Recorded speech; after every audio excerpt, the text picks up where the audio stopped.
First win for Lewis. First win for Lewis Hamilton with Ferrari.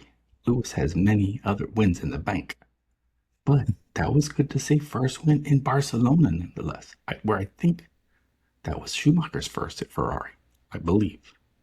I've been to Barcelona. It's lovely, except I wound up hating it because I grew up in Detroit, you know, just a city boy, born and raised in South Detroit. And let me tell you, it's a world of difference being born in Detroit versus being born in Barcelona, and that comes at you stark when you are from Detroit and visit Barcelona. Okay, so ready to go? I'm ready to go. Hello, welcome to our Compounded American Take on Formula One with your hosts, Brian and Patrick. We just finished the Barcelona Grand Prix. Lewis Hamilton's first win, race number 7. This long European tour is well underway. Patrick, who gets the flowers as if it's a surprise? Well, I tell you, I don't know if we saw coming 7 races in, Lewis Hamilton would have the same number of wins as George Russell. But Oof. here we are. And yeah, I mean, Lewis, what more can you say about a 41-year-old driving a Formula One car and winning? That's pretty cool. It is, and it's funny the way we have talked, and you especially have focused on how, with these new engines, these new regulations, that we've transformed the sport. And I think most, even longtime fans, aren't realizing this. We've gone from, that fighter jet pilot mentality, ability. And what these cars demand is more of the scientist, the engineer, the space shuttle pilot. And it's weird though, because as much as I think you're right, it's the 41-year-old and the 19-year-old Kimi Antonelli who seem to be managing this world best. Yeah, I mean, I think it is very interesting, right? Because I think um, it feels a lot like, well, I guess a lot was sort of made about Hamilton basically rejecting using the simulator uh, to kind of prepare for races. And I think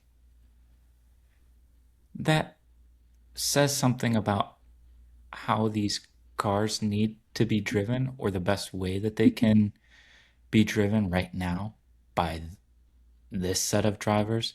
It feels like the guys who are getting the best results from their cars are the ones who are just sort of driving on instinct and feel, and they're not thinking too much, too hard about anything. Everyone else that seems to be kind of struggling, it's like, oh, they're thinking too much. They're trying to, you know, figure things out and understand them and sort of apply some sort of thought process Right. to like how they should drive or should approach like certain tracks or what have you. And I think that is sort of resulting in a longer process to figure out how to get the most out of the car. Seems like Lewis and Kimmy right now are just like, we're just gonna do whatever. Right. And turns out it's working pretty well for them. That's a good point because Charles should be leading Ferrari. He's a classic overthinker. George should be leading Mercedes. And I'm not sure he's an overthinker. I think though he maybe has more doubts, more more questions, more concerns than Kimmy. Yeah, I mean, I potentially. I'm not sure if we're on the right track or not, but it seems like the last several races, the last several results, a lot of the the results have sort of shown what seems to me that just sort of driving on instinct, for lack of a better word, is sort of proving to be the best way right now. Um, Maybe it's just because the rules keep changing, the way the vehicles are set up, they keep changing. I mean, Ferrari brought a ton of upgrades this weekend. There's all the teams are kind of changing their cars from uh, from race to race, it seems like, and just trying a bunch of different things. And I think the drivers who are just going out and hitting the track and um, kind of figuring it out for themselves, like as they're driving, I think is working out a lot better than the ones that seem to be sort of, hyper focused on um, all the little details. And I think that right now is not where uh, time is being maximized. Hmm. Although we should make a caveat when we speak of results, and if when you never really know the results. I mean, we're still not sure. Did Gasly get a podium in Monaco? Did Perez get a point? We don't know. Um, but you talk about Lewis Hamilton. This was, I guess, his best weekend at Ferrari. His counterpart, Fernando Alonso, one of his worst weekends of his career. I mean, maybe barring a bad accident at McLaren 10 years ago. I mean, but that he was outqualified by Stroll, which had never happened, and until now it never had. The car was garbage. I mean, he spoke about this might be his last time in racing in Barcelona, but who knows if he's going to stick around. It's just that was brutal. That also made me think, we do these podcasts after each episode, but maybe we should have a story arc this for 2026 or 2027. And I think the story arc for 2026 might be, you know, no country for old men. I mean, Lewis Lewis is having a great weekend, but we've got Hulk. He had a bad one. Alonso, a bad one. Perez, Bottas wasn't looking good, and I think that we might see that play out over the whole season. But Alonso, that was tough. I mean, it's tough to see what happened to Hulk, Charles, Kimmy. The reliability curse there finally hit him. What? Sticking on this Alonso thing though. I mean, what's going on there? Should Newey be fired? Adrian Newey? I It's just garbage. Yeah, it's terrible. It's easily the worst car this season. I mean, even when they do get out on track, it's still slower than the Cadillac is, which is relatively embarrassing. Yeah. Um, I mean, yeah, it's tough. I didn't have a whole lot of faith that Adrian Newey could kind of turn things around ASAP, nor do I necessarily believe he's gonna be some legendary like team principal. Um, I think he's a great aerodynamics engineer. I think everybody knows that, respects that. Somehow he figured out how to convince a guy who's willing to spend money to just give him a truck with money in it. Right, right. Um, A truck and filled with so I don't, I don't know. I think with all the regulations changes and this kind of new power unit and Honda being their only supplier right now, that's challenging, I think, to navigate. So I would I would give it another year. I mean, I think constant change is sort of the MO for Lawrence Stroll and that Aston team, but it clearly hasn't worked well for them. So it feels like maybe just try to settle it down and just leave it be for now. Yeah, But I don't know. That is a woeful situation for Alonso to find himself in, and it's tough. At least he gets another race in Spain this year. But I mean, to hopefully find something. But right. I mean, yeah, that's tough. That is tough to have, probably one of the worst weekends of his career at kind of his home Yeah, race this season. yeah. Well, let's 7 races in. Lewis gets his first one at Ferrari. Let's look at the standings real quick. Still, Kimi Antonelli out in front with 156.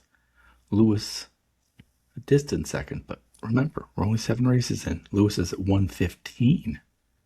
George at 106, 50 behind Kimi Antonelli, who had that. I mean, that was, I mean, I'd say he outraced George. The car just died on him. Then Charles at 75. What is it? 40 points behind Lewis. And then Lando Norris in fifth at 73. Damn, Lando Norris he's the current champion. And he's sort of a forgotten man already. This is all Lewis, Kimi, Mercedes, Ferrari. Interesting. Team standings, real quick. Mercedes, 262. Dominant, but those reliability problems keep cropping up. It seems like every race, a Mercedes engine goes down, whether at Team Mercedes, Team McLaren, or elsewhere. So Mercedes at 262, Ferrari 190, McLaren 141, Red Bull way back at 89, and then Alpine at 57. Racing Bull, so looking good, 41. Yeah, it's pretty good. It is. Now, I mentioned Mercedes reliability.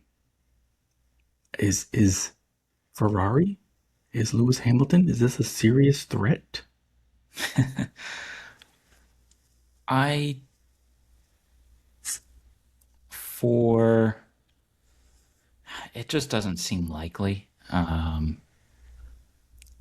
It seems like Mercedes is having reliability issues, but they're completing enough races and are clearly like the faster car in basically any given uh scenario on track. So it's hard to imagine that, you know, Ferrari is able to make up enough points when Mercedes does have those reliability issues. I mean, it doesn't help when Leclerc keeps crashing or having his own reliability issues or what have you. So I would say no. I think Mercedes is going to do the double constructors title and drivers title, but I don't think it's going to be as wide of a spread as we expected maybe coming into the season. And I certainly don't think it's going to be as significant as McLaren's kind of dominance last season. Yeah. I don't quite agree. I if I had just one final dollar to bet, I'd put it on Mercedes, but it would be close. I But you think got $2, so right. you So I put got one on two dollars. Ferraris. Yeah. I mean, I think with what we've been hearing out of Lewis Hamilton, from Fred Vasseur, team principal, from the paddock, from planned upgrades, I think Lewis getting his eighth and Ferrari getting the constructors is extremely possible. Like, like I would give it 55 Mercedes and a Mercedes driver, 45 Ferrari and Lewis Hamilton. Huh. Well, that would be quite the achievement, I think. Yeah. And very cool to see. I don't expect that to happen, but I also I wouldn't say like it's out of the realm of possibility, but I would put it at much lower odds than what you're giving it at. From what we've seen so far this season, Ferrari's doing well to try to kind of keep pace, but they're still not quite there. So I would say, maybe it's closer to like 20, 25% Ferrari and Lewis, Uh, 75% Mercedes. wow. Not race related, not specific to Barcelona Grand Prix, but Colton Herta, the American, got to do some practice runs in Cadillac. It wasn't a standout weekend for him in practice or F2, but I have to assume if Cadillac thinks he's even close to ready, that he'll be there next year and Bottas will be out. Yeah, I mean, I would certainly expect that. Whether it's Bottas or Perez or both of them that are gone, I have to imagine that Colton Herta would kind of get the call up. You know, he's went over to F2, joined from IndyCar, kind of with the expectation that he would move into the Cadillac team, essentially when he earned enough super license points, right? So, um, yeah, my expectation is definitely that he'll be in that team next year, which I'm very excited about, and uh, yeah, I think that would be a lot of fun to see. Um, Also fun to see. I only got to watch a little bit of the 24-hour Le Mans. It was a busy weekend, I guess, in town, but I did see a bit of it and the highlights. Toyota won. Nick DeVry, our old friend from F1, Racing Bulls, he was one of the drivers, one of the three drivers. So that was good to see. I was happy for him. I mean, and the dude won Le Mans. He was a Formula E champion. I believe he was F2 champion. I'm pretty sure. I shouldn't say I'm pretty sure. I'm reasonably sure. Formula E, F2, now Le Mans. I mean, and man, and he struggled. He struggled in F1. Yeah, I mean, F1 is hard. I it's it takes a lot, I think, and it takes a lot of support from your team, and I think there are sort of certain constructors, right, where it really helps. Really helps to be driving for them and driving in a quality car that you can compete in, and you're not just sort of there to give feedback, which is what it often feels like. So uh, yeah, it's tough to see some of these guys where they're super successful, or maybe just like reasonably successful in all these other kind of series, and then in F1, they drive for the worst Alpine team you've ever seen and get booted after 4 races or Yeah, whatever it was. yeah, that's right, Um, that's right. But yeah, though now I'm thinking, what a great show. I mean, these guys are just, even these reasonably capable drivers are just thrown to the wolves.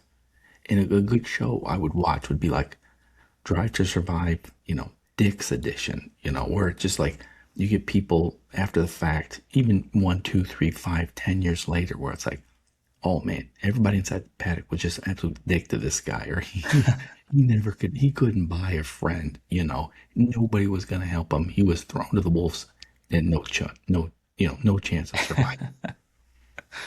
Yeah, it would be interesting to see some of those sort of, I don't know, like inside documentaries or some kind of like reality show type thing with Formula One where you got uh, all these guys kind of competing for one seat or something like that. It Hmm. would be very kind of goofy and fun to watch, I think. Although that reminds me, I was watching the F1 TV, some pre-race coverage, and I liked one of the color commentary guys. I think it's Callum. He's tall, black, has braids. I think he was in the Red Bull paddock for years. He was really good. I hope they keep him. He was insightful, engaging. We'll see. All right, switching to the soft compound. We need a Formula One World Cup, Patrick. Yeah, I agree. I mean, so Barcelona, we had an all English podium. And here we are during the World Cup, which is taking place here in America. And I'm thinking, you know, this is a good idea. How do we make this happen? I mean, I think we need to set some ground rules. I mean, Max stands alone. Max is Max. He's the GOAT, you know. I think we can't have a Monaco team, so we'll put Charles on France, okay? He'll be Team France.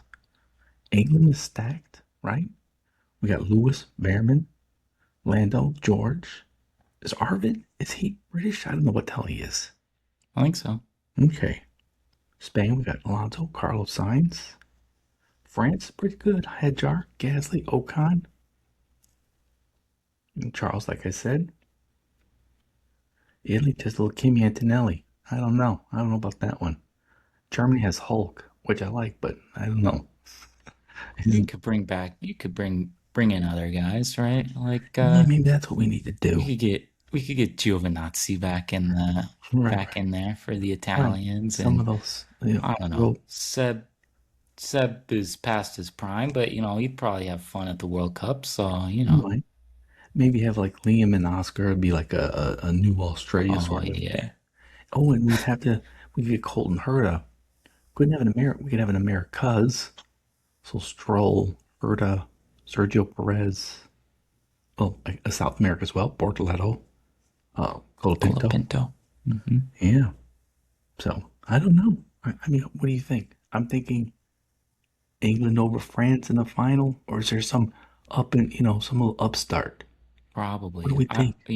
I would England can't think ever like win, so I think, depending on who you got, right? Obviously right now 22 drivers on the grid is maybe not enough to field a full World Cup, but I'm thinking like, the Finns for whatever reason are fucking good drivers. yeah, yeah. So like, Finland is Both sort of a Thomas, dark horse to Timmy, me. yeah, Um the Germans, obviously you got like Hulk, Nico, yeah. Seb, Bring back you Nikos. know, some of these guys. So we We got have some good, Schumacher. We got Mick Schumacher. We'll bring. yeah, yeah. Come on, is Scott Dixon? Is he He's Australian, He's no? Australian. I mean, we'll bring him from Maybe he's a Minnesota. Kiwi. I don't remember. Yeah, he's one of It, those. It's the same. It's the they're the same. same. Um, yeah, yeah. It would be fun to sort of piece these together. I mean, would they all drive F1 cars, or would we say, you know what? You gotta also compete in like stock cars and whatever, right? Like you gotta do different events, Right. It's like when I was like the watching Le Mans. Olympics or whatever. Right. It's Yeah. like the 24 hour Le Mans or Daytona. You're like, wait, what the hell car is that? What the hell? Is that car? Does that car They got belong on the the track? GT3 cars and the LMP cars and Right. And the everything. two, Yeah. and the main series, the two, they got the hypercar. Like, Yeah. that would be funny. It's like, and for the American team, we'd have like three guys in Dodge Chargers. Colton Herta would be an F2 car. Yeah. That would be funny. Our dirty air segment. I think we should talk about ADUO. ADUO-matic. Additional development and upgrade opportunities. There's a lot of talk about this. Essentially, as we have been saying for years, and Europeans don't like this, is the new owners of F1 Liberty Media are following the NFL playbook to grow revenues, to grow the sport, but also to make it competitively equitable. So in NFL and football, if you finish last, you get to draft the best guy next year. Your schedule is easier than the team that won the Super Bowl. They do a bunch of stuff to try to help out all the teams. So on any given Sunday, it could be LA, it could be Green Bay wins. You don't know. Could be Miami, could be Houston, Detroit, New York. You don't know. We don't really have that in F1. Liberty Media is trying to make that happen. And this ADUO is one of the ways to make it happen, which is they essentially at different points in the season, starting this year, are going to see how fast each car is, each engine, and say, oh, you're the top. You don't get any extra development. The numbers 2, 3, and 4 engines, they get a little bit of extra development. Number 5 and 6 get a lot more development. If you're on it, you get as much as you need. Now, the issue, though, is, well, there's several issues. One is developing a car could take a long time, as Adrian Newey is discovering. You're not required to develop your car, I don't believe. You can't bank any development monies, but you also aren't required to spend them. Whereas, in NFL, your schedule is made easier. You do get to draft the top players. It comes to you automatically. But, and here's where I really want to get your opinion, Patrick, because it appears F1 has screwed up. From everything we've heard, they're saying Red Bull has the fastest engine. Yeah. Right. Red Bull Ford. Red Bull Ford is saying, of course we don't. Max is saying, of course we don't. Literally all the other teams are saying, well, that's ridiculous. Of course they don't.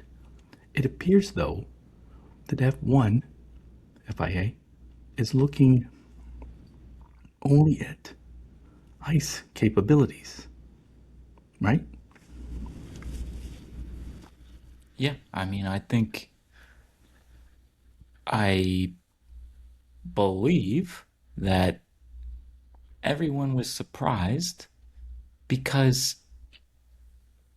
it's pretty easy to kind of see the performance, right? Like just straight line speed, right? But they're not, this whole system was, yes, um, only looking at the internal combustion engine performance and has basically nothing to do with actual vehicle speed or total power deployment or anything like that, right? It's basically just looking at your torque and RPM, uh, and that's pretty much it. I'm sure there's a lot more that they looked into, but essentially, you know, that sort of profile, they went, oh yeah, Ford engine, Right. obviously better than everybody else. Right. But there's so much more to the Yeah. power unit, right? Than just that. How you actually get that power to the wheels, the transmission, your obviously the battery and kind of your electric power, your motor output, all these things factor into your actual acceleration and speed, performance and capability. And essentially none of that was looked at. So now Red Bull gets nothing Red Bull Ford, right? So both Red Bull and Racing Bulls get basically no additional development leeway or uh, money or anything like that. But Yeah, Mercedes does, I know. This and Ferrari does. And right I'm like, well, all these teams are showing better actual on pace. track Yeah. performance. So it's a little weird. I think everyone was kind of confused by why the FIA essentially or F1 chose to review only this one specific performance metric, essentially. Yeah, I mean, what a nice PR coup, I suppose, for Red Bull Ford. It's like, hey, it's their first year making Yeah. their own engines, and it's like, hey, we're the fastest. But it's kind of ridiculous, you know. It's not chassis, it's not aerodynamics, it's not the hybrid battery, it's not weight, it's not reliability. It's purely, as you said, essentially looking at what the ICE engine, what the ICE does, sort of in isolation. And it's like, well, that's such a, it's important, but it's just one part of the car. And everybody who watches the races knows, and if you look at the data, that they don't have the fastest car. Yeah. So I think, you know, to me, I'm not sure all of Mercedes reliability issues, but it seems to me like that would be where they would focus their concerns on, right? Or their upgrades on is like, okay, well, now we basically get a free upgrade to improve these reliability concerns that we have. We can use, I don't know what it is, 3 million extra dollars or whatever it is to to do that. I'm not sure exactly like the extent of um, what upgrades you can make, right? Obviously, like presumably it's exclusively to kind of your power unit system and um, more specifically like your engine performance. But if you're having issues there, whether it's reliability or actual performance related, this is a massive boost. And Mercedes is is clearly the biggest beneficiary of this. So And you have to assume Toto and his top people just dug through every bit of the regulations. I mean, these guys are like tax attorneys, you know, for the rich. And where it's like, hey, when they do this ADUO, they're looking at this. And so we actually can keep ours, you know, kind of average or you know, sort of above average, but we don't have to be the fastest. And look, we're gonna get more upgrade opportunities. We're gonna get more money to spend. I mean, here I was saying I think there's a legitimate chance for Lewis and Ferrari. But if Mercedes essentially gets as much extra development as Ferrari, that's huge based on this ADUO that even if by the letter of the law Mercedes has earned it, they shouldn't get it. yeah, it definitely is one of those things where it feels more like what's it called? Like a draft lottery instead of the NFL type deal, where it's like, Right. oh, the worst 15 teams in the league have a chance to get the best draft pick possible. Um, Obviously, the very worst teams are going to get a better chance to achieve that. But you still, even if you're like a reasonably decent team, oh no, you know what? You have a chance. We pulled your name out of the hat, and Right. now you were perfectly fine and on the upwards trajectory already. And now you're just Yeah, skyrocketing into top into the you know among the very best teams. That's what this almost feels like, where it was like there's no reason for it, but all of a sudden Mercedes was just gifted yeah, an opportunity to improve, like get miles ahead rather than, just the bit ahead that they have been all season. So it just feels a little weird. I think the intention is all correct, but it sort of didn't turn out the way it should. Especially given, Red Bull is probably the fourth fastest team on average this season. Seems weird to say they're doing the best in terms of power right. performance, right? Getting, yeah. I mean, they look good, but yeah, it's like it, they deserve as much as Mercedes and Ferrari. They deserve that extra development, and it's kind of yeah. It sucks that the way the current state of this regulations. Okay, better topic then. Watching a race, watching some pre-race and post-race coverage through Apple TV.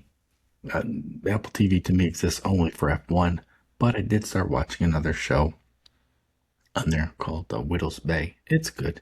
It's funny because the two leads, male and female, are both British playing Americans, whereas it's fine. Whereas when Americans try to play British, it's ridiculous. It's the worst thing I've ever seen. Yeah, exactly. Right. Yeah, it's like, come on, come on. So I don't know why it works in reverse, but it does. But I didn't start. Well, it's because the Brits already sound ridiculous. So if you're so like that's normal though. And it's like, okay, you sound like that. But then when they try to talk normal, it's like, okay, well then you now talk normal. That's fine. Right. But when you talk normal and then you try to sound ridiculous, you sound ridiculous, and that's problematic. Funny, So funny. I think it's more Brits when they're acting. I don't care how big of a star they are, they embrace the role.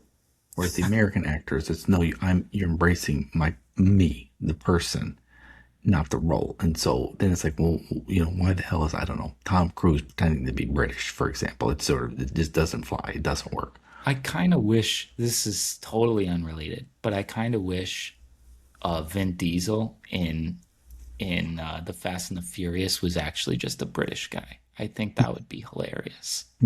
Right, right. Or just If he having just different he just talking. played a British guy. Yeah, he just Yes, talked like that. yes, that Yeah. would be awesome. That would be awesome. Yeah, it's like where else? How much more ridiculous can we take this series? It's like how about we all become British? That would be good. That That would be would be good. good. But I also then started looking into some of the things Apple is trying to do with F1. So on Apple Maps, they're trying to create nice 3D renderings of each circuit, which it looks pretty cool. I do not have Apple Music, but apparently, if you do, you can listen to Lando Norris's playlist, for example, or George Russell's playlist. I don't know if anybody cares about that stuff, but and I think the that Apple Vision Pro, that's that thing that you put over your head that I think three people on the planet have ever purchased. They're trying to give you kind of the race in some sort of I don't know visual, spatial, otherworldly feed. Which these devices are doomed. I mean, I'm almost shocked that they give people all this money to build these. It's like, look, nobody wants to be in the screen. We want to be on the screen. There's a fundamental difference there. These glasses put us in the screen. We don't want to be in the screen. We want to be on the screen. So anyway, but I was wondering, like, what else could Apple do? I mean, we have Apple Watch. Like, I want to. We've touched on this before. It's like, what was Lewis's heart rate that final lap? What happened when, Kimi kept going off track or at the start? I'd like to see some biometric data, live biometric data on the screen. I think that would be pretty cool.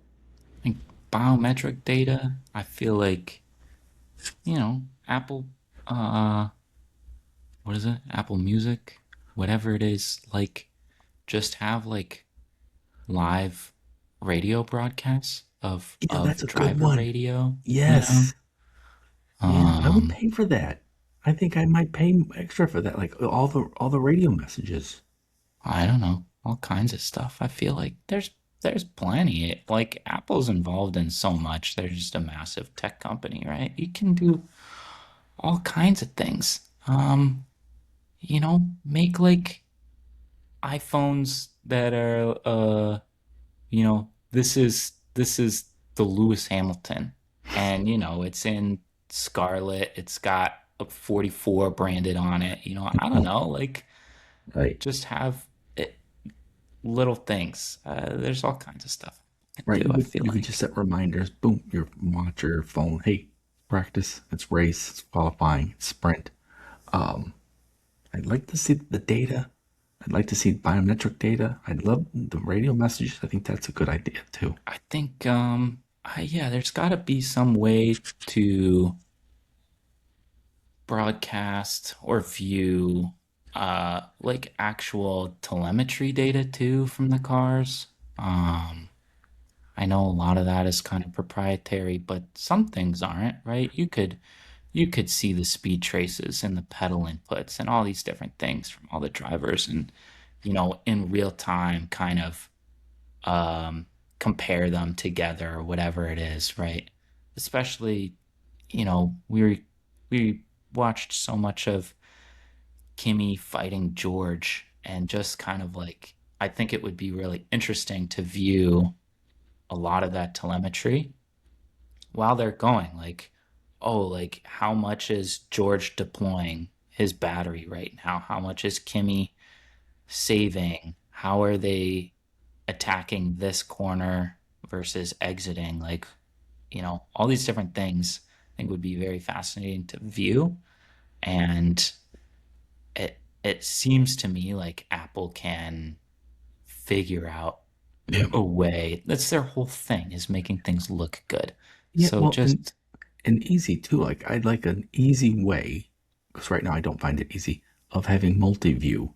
For it's like let me see Alonso's on board, whoever's in P2, current track speed data, for everyone, and then maybe I don't know, a drone shot of up from above or something like that. yeah. Yeah. I think there's so much that we can do and see, and I don't know. Hopefully Apple gets there, but we'll see. Across the line. That is our segment where we predict the top five for the next race. The next race is in Austria in 2 weeks. Last year, Lando won just ahead of Oscar, part of that dominant McLaren season. But then Ferrari, Charles, then Lewis in P3 and P4. I wonder if that will happen again. Now, in across the line, we pick the top five. We pick our top five. If they show up in the top five, we get a point. If they show up in the exact right spot we chose, we get 3 points. Patrick, what are the current standings of across the line? Current standings suck. Um, so coming into this race, I did not award or take away any points based on weeks later podiums given or rescinded or Hmm. whatever. So Okay, none of fair that enough. changed Fair enough. after our last discussion. But that means you are sitting on 22 points to my 16 coming into this race. The results from this race, or top five, was Lewis, George, Lando, Max, Oscar. Your picks were Lando, George, Charles, Isaac Hadjar, and Oscar Piastri. So you got a whopping 7 points. One for Lando, and then three each for George and Oscar, both in the exact position you selected them in. Nice. My picks were Antonelli, Hamilton, Verstappen, Gasly, Hulk. So I got 1 point each for Lewis and Max. both in the top five, not in the position I selected. So that brings, after 7 races, your total to 29. I'm sitting at 18. So Nice, nice. 11 points already. Ooh, plus I just awarded myself 3 extra ADUO points. Okay, so last year we just talked about F1 the movie. I think the race was a bit of a stinker if I recall. So, who goes first? Okay, I have first pick. Oh, I have first pick. And you know, I'm just gonna go. I gotta start making up points, so I'm going crazy. I'm taking Max in Red Bull's home race. That they don't need any ADUO because they're obviously the fastest car. So I don't know. Max is gonna get it done.